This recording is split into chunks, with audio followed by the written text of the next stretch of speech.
Somebody loaned me a dime here on the Jake Feinberg Show. Welcome back inside the Parisi Palace, high above 2919 East Broadway. This is hour number 2 of the Jake Feinberg Show. Coming to you live on Power Talk. We're streaming worldwide. Please go to powertalk.live, download the free app to your smartphone, and stream all of our live local shows. It's a total internet streaming broadcasting corporation, and we're so happy you're making us part of your day today. And now I get a chance to bring back just a great musician, tremendous chops, but very articulate as well, verbally. But even though I've never met the cat, I find him to be maybe a better human being than a musician. Papa Molly, welcome back to the Jake Feinberg Show. Hey, what's happening, Jake? How you doing today? It's so good to hear you, my man. Good to hear you, too. Hey, can you just talk a little bit about what went down, how you were impacted by this latest massacre in Orlando? Well, I don't know if I can really add anything significant to the conversation on that. I'm just shocked and sickened and saddened that, that it's become so easy for people to, first of all, purchase these kind of weapons and to, use them on the general public in that way. I mean, like I say, I don't know what the answers are. There are no easy answers, but my heart just goes out to all the victims and their families. Let me ask you a question. I mean, I'm not looking to you for answers. You grew up in this very conservative bastion of America at a time when it seems to me we just glorify violence now, and I just wonder why. Was it always this violent? I mean, people say percentage-wise, the number of people getting killed in the world is at the lowest rate it's ever been. We're a less violent society now. But to me, it doesn't add up. And I just wonder how a lot of cats that continue to I noticed one of the posts you put up this week. It was it didn't take sides. It was just more of a philosophical thing. And a lot of cats that come from these conservative bastions are the ones that don't seem to want to acquiesce on anything as it relates to common sense gun regulation. And I just wondered why you feel. Yeah. I do believe there should be a lot more regulations on guns and gun sales. There are so many people that don't feel that way, and I believe that, I'm not saying that you should just go round up all the, it would be impossible to solve the problem overnight. But I think a good start would be to make it a little bit harder to get those type of assault weapons. And that's about, it seems like a lot of people are starting to feel that way. And I think that I believe that there's lobbyists and gun lobbyists, NRA, all that. I believe they're just impeding any sort of progress that we can make in that department, and that people really need to reassess who they're electing and what they support. And everybody needs to vote. Certainly needs to vote this presidential election. Absolutely, my friend. Can you talk lately about some of the gigs you had? Did you did a power trio gig recently? Yeah, that was really fun. I was last weekend, and it was Rob Kidd, who has been my main drummer for about 13 years, other than the time that I was playing with Billy. But he comes from a background of, really playing in some very heavy kind of rock bands, and I've always loved that stuff myself. And then the bass player that played with us is Scott Nelson, who he just recently came off tour with the Experience Hendrix tour, sure, which was it was a great tour that featured Billy Cox and featured Buddy Guy and a lot of people that were associated with the Jimi Hendrix catalog. So he was a bass player on that tour, but besides that, he also plays with Kenny Wayne Shepherd and played with Gary Clark Jr. for a long time. Anyway, so it makes it. I mean, I guess I would like to know the your twist on the power trio, because some people might just assume it's Cream, but type stuff. But when you're talking about those kinds of influences and yourself, it's got to be a little bit different. We did one tune by Cream. We did a couple of tunes by Hendrix. We were doing some stuff that we were trying to pick songs that were a little bit more obscure that other bands maybe have not covered in a while. But we also did some Grand Funk Railroad. I love from their one of their earliest records. We did some Mountain. We did some James Gang. It was a really great time, and plus we hired this liquid light company called Etherwave that does like the old style San Francisco style liquid oil based light show. I love it. Love it. So it was a successful. But it was one gig. Was it a weekend? And I mean, just one gig. It was just one gig. Yeah. But we had to learn a whole new set list and rehearse for it and all that. It was worth it. It was fun, and everybody got into the spirit of the thing. And plus, my son's band opened up for us, and they were fantastic too. His name is Miles Wellborn, but the name of his band is Smile, like Miles with the S on the beginning of it instead of at the end of it. I dig. So, and then what kind of where are they channeling these days? What kind of tunes are they playing? His stuff is all original. It's all original, yeah. And it's and he sings and plays guitar, and then he's got two female vocalists, background vocalists, and really powerhouse drummer and bass player, and then a guy that he's known since they were like about 3 or 4 years old, that plays second guitar. So, or plays rhythm guitar, or whatever you want to call it. Interesting. That's really so. Is it the women? It's more of a kind of a gospel soul. No, it's really hard to describe. At times, it sounds kind of like a cross between maybe West African high life music. Sure. And something like prog rock, like Yes or something like that. It's really, very, very unique. Wow, like light and dark. Very interesting. Very, very cool. Yeah. Very vocal, very heavy vocals. Great vocals because of the girl singers, and it's really a great band. This popped into my head. Can you, Papa? It seems like your palette for a long time has been, very unique and eclectic as far as like how wide a variety of music you loved. I transcribed that story yesterday about you seeing Miroslav at some, college in Conway, Arkansas. But I assume you went to go see Larry Coryell, or you were getting off on Larry at that time. But I did, although I was also into the Weather Report too. So I was familiar with Miroslav. It's just the filthiest trio. That's insane. But did you ever have an opportunity to go into the fields, to hear field songs from African Americans growing up in Shreveport? Did you have an opportunity to witness some of the indigenous Black Native American music that existed in person down there? If so, could you talk about it? A little bit, but mostly what I learned was secondhand. There was, I was through the years I was able to meet some street singers, and I did meet Furry Lewis when I was really young. Wow.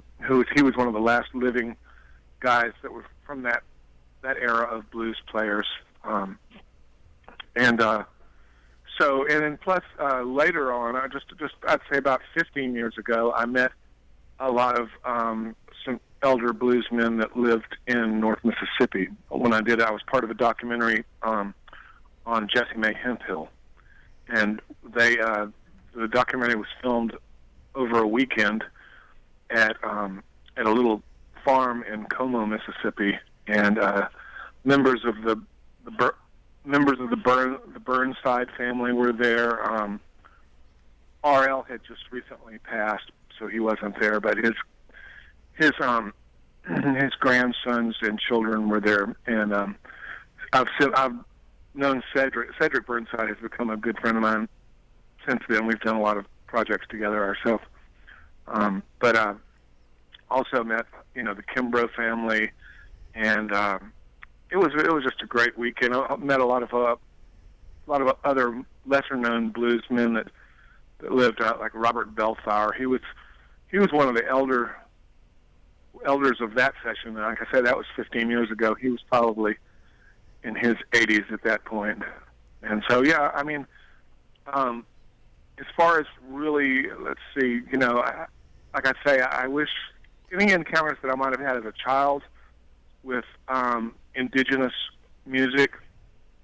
Well, I mean, just because you grew up in, I mean, I correct me if I'm wrong, but I mean, you had an eyes wide open point of view. I did. I mean, you're growing up in a pretty conservative area, so I assumed you were probably going out and testing the waters and seeing what was out there, and I figure you must have wound up somewhere where it was an unconventional situation. This story, even secondhand, I just think it's really important. If there was something that you referred to as that era, but that era of blues player.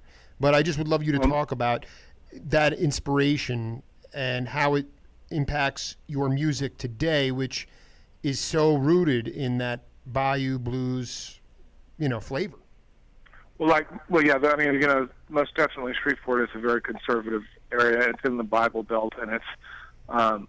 However, it's also in Louisiana, and it's surrounded by swamps and cotton fields and bayous, just like southern Louisiana is. So, for whatever conservative politics that might have been around there, and some very very strong kind of racial overtones of growing up in that area too. I'm not going to mince my words when I say that. Mm-hmm.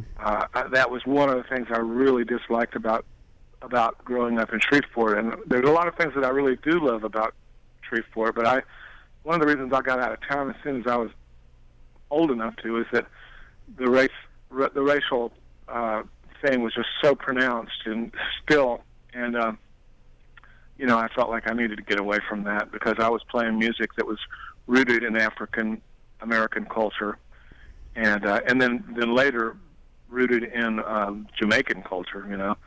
So it didn't. I was getting acceptance from the people in that world. From African American blues players and from Jamaican reggae players. I was getting support from them, but I was getting a lot of resistance from mostly from white folks that didn't think that I had any business doing that. Well, so, can you what would that resistance look like? Was it a verbal? Was it a dig? Was it were they going at? Can you be specific about? Because I'm confounded at how the country. I mean, again, we're in a historical time in the world. I interviewed Ahmad Jamal last week, and the entire world is kind of on the cusp of insanity, including the United States. But I don't understand how you're supposed to function in a society if there is that kind of just no open mind towards. So just answer my original question: was what did that look like? That lack of. Here's what it looks like. I was born in 1957 as a child in the 60s in Shreveport. I remember very clearly there being it was movie segregated at movie theaters, signs that said, whites only or coloreds only at restaurants, on water fountains. It was very confusing to me as a child because my parents were not racist. They were not bigoted. Mm-hmm. My dad was a Harvard grad. My mom, even though she had grown up in Louisiana, she came from an educated background too, and they had to go out of their way to basically tell me that, that was something that was not allowed in our household, that because certain friends of mine would come over and, they would, I remember my mom very, very clearly. It was like the first time I ever even heard anybody, drop the N-bomb. It was some little friend of mine, and we were only about 6 years old, and my mother just said, "You will not use that word in this house," and it's like, I had never even heard the word before, Right. Wow. I knew it must be bad, know. Yeah, definitely bad. As a 6-year-old boy, So anyway, I was lucky to grow up in a household where I wasn't taught racism by my parents or my family, but it was confusing to go outside as I started getting older and to see it everywhere else and to realize that, well, this must be a terrible thing because my parents, told me it's a terrible thing, but it must be even more terrible, for for African Americans that are trying to make sense of, of it, because it didn't make any sense to me at all. And so anyway, it certainly, it became really clear that a lot of my role models were black men, Sure. and later black women, music especially, but like, I mean, I love Muhammad Ali, who just passed away. He was one of my first big role models.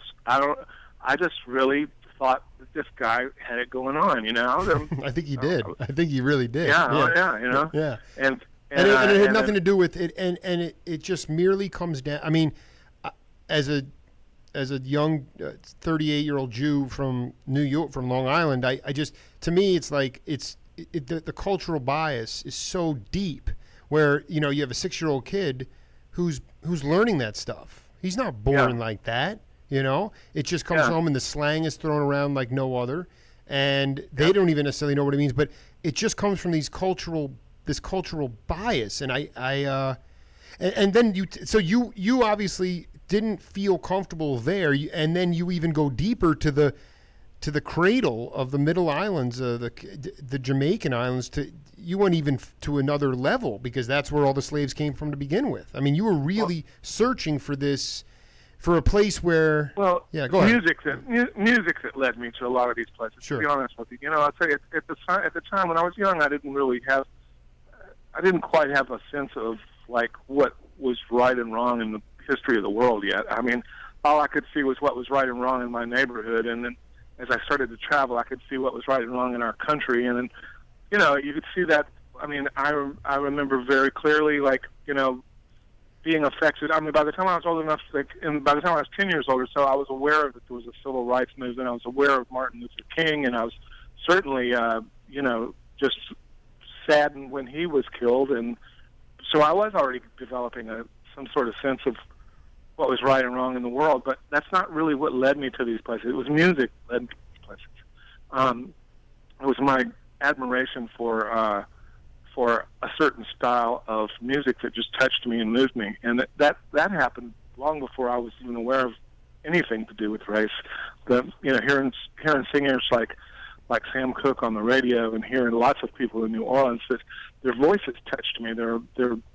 Their music touched me before anything else. Yeah, no, let's be. Papa Molly is not an anthropologist or a sociologist. No, I don't claim to be. No, but the music. Can you give an example of how the music helped you find authenticity?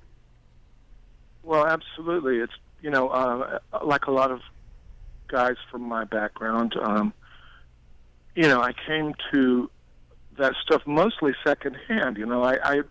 I heard great stuff on the radio. I heard records that I really liked, but I never really thought much about it until I started trying to learn how to play the music and try to, I remember one time just distinctly, just like, hearing. I was already familiar with the Rolling Stones version of Satisfaction, and then I heard Otis Redding singing it, and thought, wow, that's like better.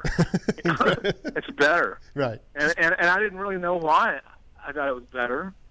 I just knew I liked it more, and I was wondering, well, why don't they play that version on, more often or something like that, But I mean, actually, the truth of the matter was they were playing it more often on a different radio station, which I finally got hip to. You found it, yeah, right. Yeah. So anyway, it was just one of those things. It's like I didn't know why I was pulled towards that kind of music. Ray Charles was one of my very favorites at a very early age, and I mean, I was probably 4 years old the first time I heard Ray Charles, and I just instantly loved it. And my mother, stop me if I already told this story on our last visit. Yeah, I will. I'll let you know. But my mom had a record by Ray Charles, which was live at Newport, and was playing it a lot, and I loved it, and I would always ask her to play it, and so one day I found the record in the trash, and I took it out of the trash and I carried it to my mom, and I said, Mom, why did you throw this away? She said, well, I read in the paper today that Ray Charles was arrested for dope. And I said, well, what's dope?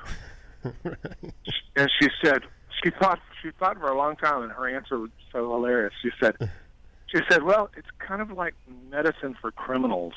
Wow, that is kind of like that's almost okay. Right on. Good for her. So she was abhorred by that, so she threw it away.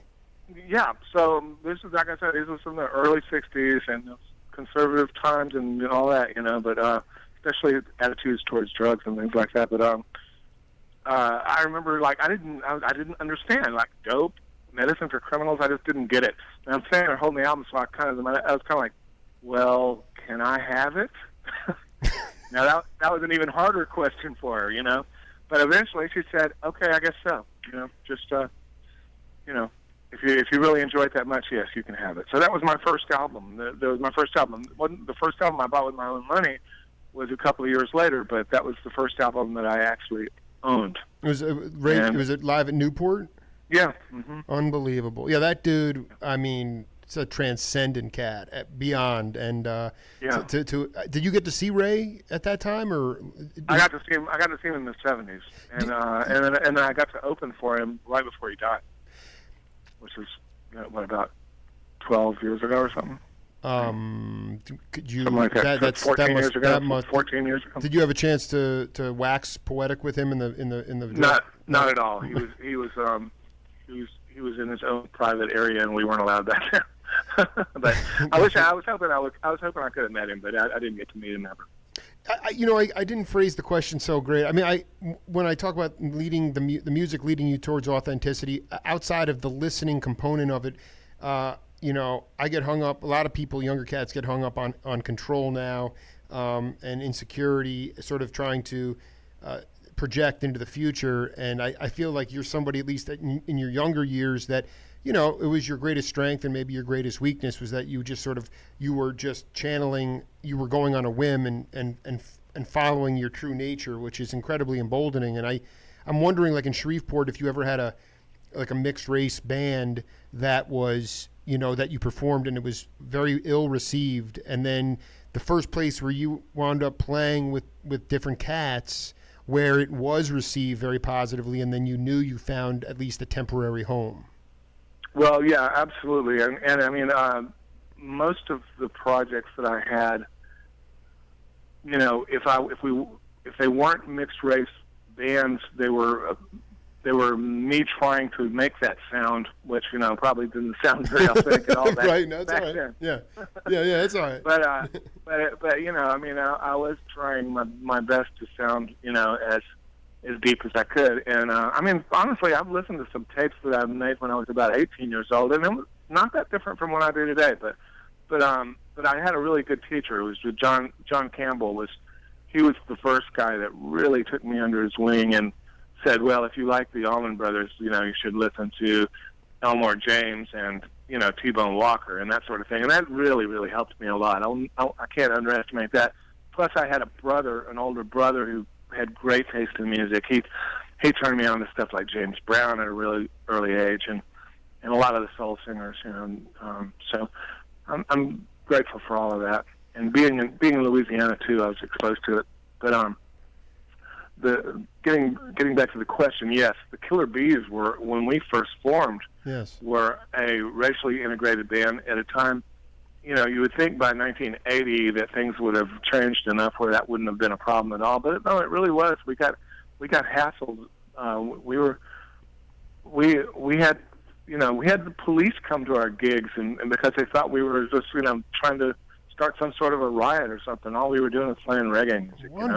This is unbelievable. Wow. We had me and the lead singer, who is an African American guy and who was also a Vietnam vet, and I say was because he passed away a number of years ago. And but he was, for years, he and I were best friends and business partners, and the only two constants in the Killer Bees. The other lineup, after so many years, had changed, but he and I were the two original members that started the band and kept it going. But there was one time in Shreveport in about 1981 when he and I were leaving a nightclub late at night, and somebody, we were walking down an alley, and somebody just pulled up in the alley and just started shooting at us. You know, I mean, it was like we had to dive behind a dumpster. Gee. And then it was.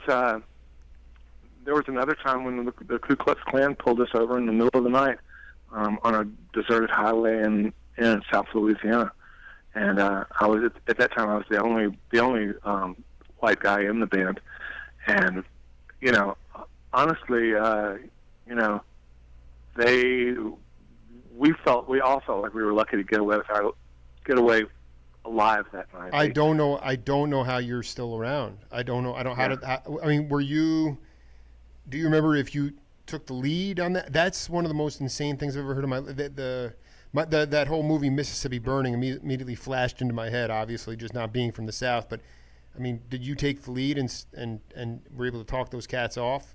Absolutely not. Absolutely not. in fact, yeah. They were harder on me than they were on anybody. Oh, I believe. Because they felt that I was a traitor to their white race or whatever, you know. And I mean, we were all afraid for our lives. There was about 5 of us and about 12 of them. They all had rifles and pistols, and we were on the ground within seconds after they pulled us over. They had a police light that you can stick on top of your car. Oh yeah. And that's what. Yeah. And that's why we pulled over in the first place. There was 2 carloads of them, and that's why we pulled over in the first place. And so. What year was this, by the way? 81. About 81, 82, something like that, in South Louisiana, and we had left a gig in Lafayette. We were driving back to play another gig in Texas.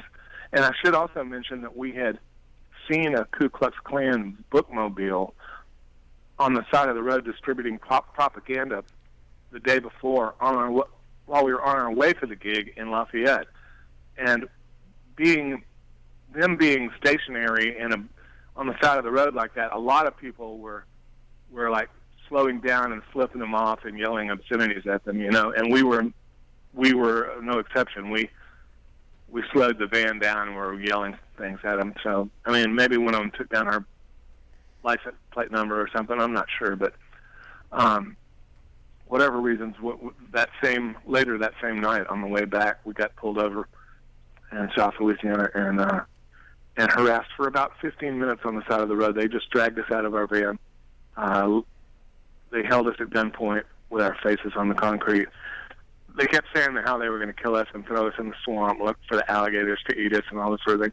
You know, my friend that I mentioned before, Michael E. Johnson, he was a Vietnam vet and a badass dude. You know, just a seriously straight up badass dude. I love it. And, rest in peace. Yeah. One of our mutual friends, who you may know, he's a bass player for Taj Mahal's Phantom Band. Who was that cat? Larry Fulcher. Fulcher, yeah, I love Fulcher. Yeah. Fulcher's the man. Yeah. Go ahead, yeah. But Fulcher was in the Killer Bees for a while, so he knows Michael. He knew Michael Johnson too, and Fulcher was always saying, "Yeah, man, we should have a Killer Bees reunion." I said, "Yeah, but who's going to do Michael's part?" And he says, "Well, there's only one person, and that would have to be Samuel L. Jackson."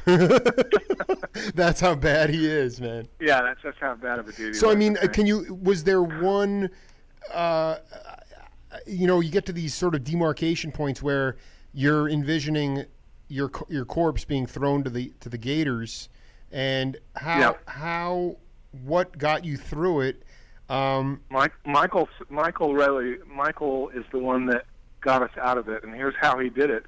And he learned this some sort of technique. He told me later it's something that he had learned, while he was in Vietnam, because he was on 2 tours of duty on those riverboats, like in Apocalypse Now. Right. And there was a couple of times when he was held captive by the enemy and that sort of thing.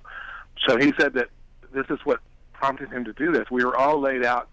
They pulled us over on the interstate. They had 2 vehicles. We had 1 vehicle. Our vehicle was a van with a trailer, a band van with a trailer. And then they had like a couple of sedans that they were rolling in. One of them looked kind of like a cop car. And so when they pulled us over, one of them got in front of us, and one of them got behind us on the shoulder. They pulled us out of the van at gunpoint, laid us down on the shoulder on the pavement with the cars, with our own van and our own trailer blocking what was going on, basically. Sure. You know. Yeah. So that cars going by, which there weren't many at that time of night. It was about 4 a.m. It was foggy. It was on the South Louisiana Freeway or Interstate, and right around Jennings, Louisiana. Anyway, so the few cars that were going by, they couldn't really see what was going on. So Michael kind of realized that, and every time this one guy that was holding him at gunpoint, every time that he would kind of turn away for even half a second, Michael would just like roll over, like closer to the street, closer to the highway, which was putting his own life in danger, both with the gunman and with the cars that were coming by. And then at one point, he waited until he was like scoping it out the whole time. He waited until there was this one car coming that had already slowed down, and he just like rolled right out in front of it almost. Wow. And the car had to swerve to keep from hitting him, and then pulled over to see what the hell was going on with this guy rolling out in the pavement like that. So when the guy pulled over, the you know, those Klan men, for the most part, they were all a bunch of cowards. You know, I mean, they got guns. They're not so, you know, without their guns, they're not so brave. But they got paranoid when that car pulled over about 20 feet up ahead, and then once the car pulled over, he could see what was going on. He could see all these guys with guns, and they weren't in their robes. They were dressed like in paramilitary gear and stuff, but they identified themselves as Klan. And so yeah, they once that car pulled over, they all got in their cars and split almost immediately.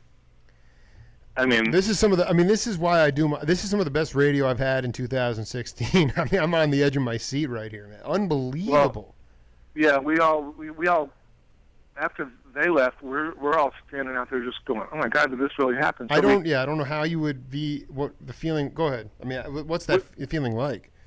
We got in the van and we were like, we didn't know what to do. We were afraid, like, because they, we were on the interstate. There's only one way that they could go, which is the same direction that we have to go. Right. And we're going like, we don't want to run into them again. Get pulled over again by them again. So Michael just basically took over. He just basically grabbed the keys and said, I'm not going to stop for anything. They'll have to like set up a roadblock, to stop us. And so we just drove and we didn't see them again. But we none of us really said much of anything for about the first 100 miles or so. And then finally we saw a truck stop that was very well lit and right off the interstate. And we just pulled in.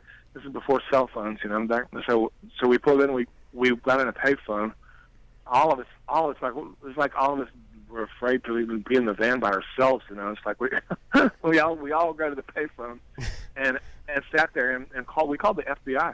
And I mean, the FBI. It took forever to get a human on the phone that knew what we were talking about. But when we finally did, the guy said, "You guys are very lucky to be alive. We've had quite a few reports over the last few years of people disappearing just right in that same stretch of highway, and that we've had our eye on the Klan down there, all this kind of stuff." So anyway, Michael rolled into the road, and yes, he did. And did that dude ever come out, or was he too scared to even approach the scene? I think he was too scared. I would have been freaked out. Yeah, I mean, it would have been that distraction that got those cats spooked. He started to get out of his car, from what I remember. He started to get out of his car and then saw guys with guns and thought, "I'm outnumbered. I can't really do anything here." But he didn't just drive off, which was good, because him just sitting there with his car running, about 20 to 30 yards ahead of us on the shoulder, it got those guys paranoid enough where they all decided they'd had their fun, they better get out of there. And this is just one story from Papa Mali's career, which is stretching now 4 decades long. But Papa, one guy I wanted to ask you about, a collaborator of yours, a guy who has written a lot of stories about a certain type of American life, a way to lead life. I just would like you to talk about how you originally connected with Robert Hunter. Oh man, that was you know, that was, well, Bill. Of course, I told you on our last segment how Bill and I met, and then Bill and I became friends almost as soon as we met. And of course, for those of you that didn't hear the last segment, I'm talking about Bill Kreutzmann of the Grateful Dead. He came to one of my shows at a festival in Oregon. We became instant friends, and very soon afterwards, we started playing music together, and which eventually resulted in the band Seven Walkers. Well, one of the things that really helped form the band Seven Walkers is that once Bill realized, I guess, that we had good chemistry as on a friendly level and on a musical level, he suggested, that I start writing with Robert Hunter, which, for me, that was just like an amazing turn of events. I have to really explain, and I may have done this on the last segment, but I'm not sure. I was very much into the Grateful Dead in the 70s when I was a teenager, and it was first starting to like broaden my horizons by using psychedelics, and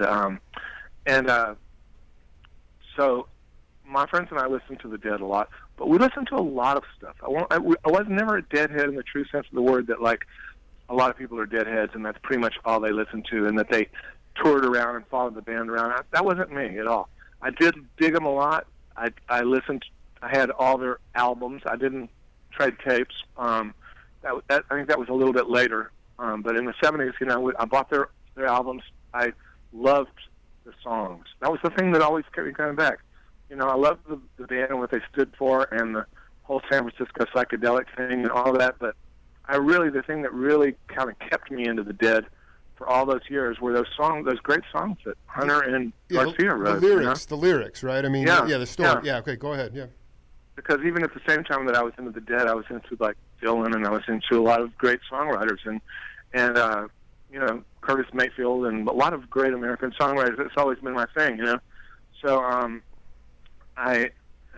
the Hunter, when I met Bill, like I said, I didn't even recognize him. At first, but that just strengthened our friendship because he realized that I didn't really. No, you were. I mean, that's I'm gonna go. Yeah, I just love that sort of just blind. That makes it completely authentic. But once the crowd started to build up, you knew something was going on.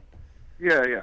But for Bill to trust me enough, I guess, to introduce me to Robert, and then suggest that we start writing together, and then right off the bat, it seemed to work out really well. I mean, Robert really liked what I was doing with his lyrics.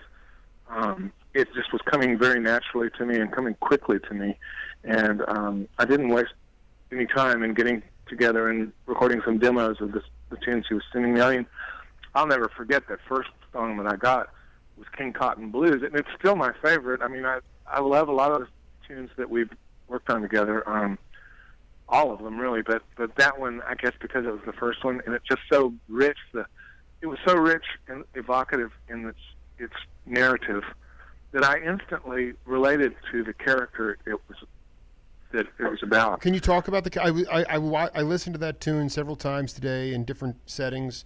Can you talk about the story behind it? What it's about? Well, I think that Robert has mentioned several times, not just to me, but in interviews and things, that like most best songs, they're best left to the interpretation of the listener. And for me to try to explain them, I probably wouldn't get it completely right. Sure. Well, what do you think? I mean, in essence, I guess maybe more to the point. It's a. Is he still there? Pop, are you there? All right, we lost him here. We're going to have to get him back on the phone. We're just talking to Papa Molly, decorated musician down in currently in New Orleans, Louisiana. He spent a lot of time in Austin, Texas, but he considers himself Louisianan through and through now, New Orleans through and through. But we've been hearing some incredible stories about the divisiveness growing up in Shreveport and sort of the blind ignorance that he had to face, and but I think we got him back on the phone here. Papa, you back?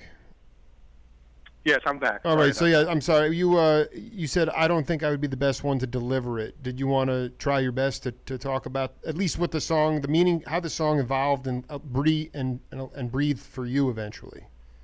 Well, it's a very vivid character, like a lot of the songs. It reminded me a lot of the same character that is in that song "Loser," which is one of my is another great Robert Hunter song. Last fair deal in the country. Yeah, I love that too. Yeah, yeah. and I mean, it's like one of those kind of characters, or Candyman, or any of those great tunes from that era that Hunter and Garcia wrote together. It has that same sort of things, and kind of almost like a Old West kind of feel, but not time specific. And I think that's one of the things that Hunter.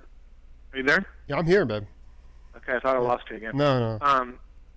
It's one of the things that Hunter really kind of has always been so great at. It's like telling this timeless sort of narrative that has nothing to do with specific, a specific time period, or even if there's a location involved, you can kind of get a feel that it's a universal.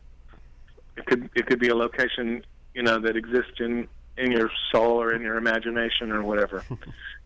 Hunter is great in that regard, and he's taught me a lot about songwriting. But with King Cotton, I instantly got a feel for the character that here's a guy that is like he's been refused by society. He is down on his luck, but there are some redemptive qualities about him that make it impossible to really write him off as just worthless. Did you find Are you there? Oh yeah, no. I mean, I'm curious as if your communication with Robert, was it done via pen and paper, or did you go to Oakland to see him, or how often did you actually connect together? Well, we would mostly by email, because that's the way we do it these days. Sure. But also I have been to his house, yes, and we have sat down with guitars together and that sort of thing. I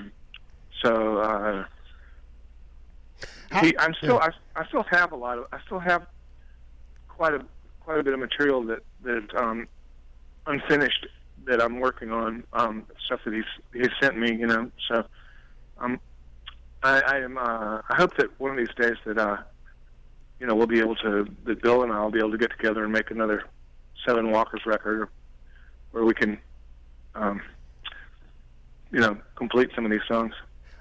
I saw you, there was a clip on YouTube in 2005. You were singing a tune in a bar or just a cafe, I think in Austin somewhere. And, it was so emboldening to know that, you've sort of been riding this wave of creativity and, all sorts of stories there and back. And then, to get to this point with Seven Walkers, the one question I had for you was, how did Amy Bird discover you? How did what? How did Amy? It wasn't Amy the one who basically said, I'm going to bring Bill. Yeah. She told Bill that he should listen to my music. Yeah. Because how did she come on? How did she even become aware of you? Well, I mean, I have records out, Papa Molly records out, and I guess she just, stumbled across one of them somehow. Yeah, I mean, plus she has a family connection to New Orleans as well. She is from her family is from South Louisiana, and she spent a lot of time in New Orleans. So I guess that's probably how she originally heard my music. But it wasn't like she was like somebody who was like coming to your gigs and you guys knew each other before that. No. I didn't meet her until that same day I met Bill. Unbelievable stuff. So I just noticed here also. I have had a couple of great conversations with John Medeski, and this group called the M&Ms. A couple of cats from Galactic, yourself and Medeski. I mean, can you talk about is that group going to perform this year? Well, yeah, we've already performed. We performed it during Jazz Fest just about 6 weeks ago or something. What? Or I mean, are there recordings of that? Because I mean, sonically, I don't know. I mean, that must be really amazing stuff, dude. Yeah, I mean, we've actually released a couple of singles on iTunes that are stuff that we actually did in the studio, you know, which is pretty interesting stuff. You might want to check out. And then we're Medeski is also playing with another group I have called the Rhythm Council, which is performing at the High Sierra Festival in just a couple of weeks. So yeah. John and plus the guys in Galactic have been great friends of mine. They've been big supporters of mine for a long time too. I'm really, you know, I mean, a lot of great musicians in New Orleans, but those guys, you know, have been really, really supportive of me in so many ways. And of course, we're all friends. I've toured with them. They've, you know, Stanton and Robert. A lot of times, if they're in town and Galactic's not playing. And I have a gig, they'll come and play my gig with me, you know. So when the way it all came together with Medeski was because there was a promoter up in New York, and he wanted to put together like this super group and he realized that all of us had an M in our name, so he actually came up with the name the M&Ms and promoted the gig that way. Me and Medeski and Stanton Moore and Robert Mercurio. And then eventually we added Marco Benevento and Maceo Parker to the to the lineup. Oh man! So they were M&Ms for a minute there, but then the four of us decided to kind of just keep it going and go in the studio. Going on 4 years now. I think we've been doing this M&Ms thing. So yeah, that's a lot of fun, man. And then anytime I get a chance to play with any of those guys, I'm all over it, you know, because I love them. Yeah, it's got to be a mind-stretching experience. As we wrap up part 2 here with Papa Molly, Papa, when will you come to Tucson to play, so we can hang? Well, you know, we need to do that. I love Tucson. Yeah, it's I know. It's a great place. I love going out in the desert and just kind of clears my mind to drive through the desert and just look at all the saguaro cactus and. I wouldn't come out. I wouldn't come out now. It's 117, you know. But you know, the spiritual. I just feel like we need to grab a couple lemonades. But I mean, any of these amalgamations. I mean, there's a couple of venues that are real deal. Just I feel like our next conversation needs to be in person. You know. That sounds great. I'd love to hang.